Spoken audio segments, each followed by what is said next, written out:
Don 3માં કિયારાની જગ્યાએ કૃતિ સેનન ગોઠવાઈ શકે. રણવીરની ડોન 3માં રોમાના પાત્રમાં હવે કિયારા અડવાણીની જગ્યાએ કૃતિ સેનન ગોઠવાઈ શકે તેવી સંભાવનાની ચર્ચા થઈ રહી છે. જો કે એક અન્ય દાવા અનુસાર રોલ માટે શર્વરી વાઘ પણ હોડમાં છે. કિયારા અડવાણીએ ગર્ભાવસ્થાના કારણે ડોન 3 છોડી દીધાની ચર્ચા થઈ રહી છે. જો કે અભિનેત્રી તેમજ ફિલ્મ નિર્માતા દિગ્દર્શકે આ વિશેની સત્તાવાર ઘોષણા કરી નથી.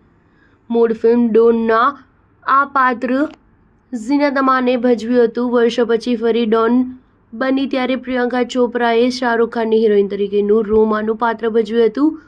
ફરહાન અખ્તરે બહુ લાંબા સમય પહેલાં જ ડોન 3ની જાહેરાત કરી હતી. જો કે વચ્ચે થોડા સમયે તેણે અન્ય પ્રોજેક્ટના નિર્માણ ઉપરાંત પોતાની એક્ટર તરીકેની કારકિર્દી પર ફોકસ કરતા આ પ્રોજેક્ટ અટકી પડ્યો હતો.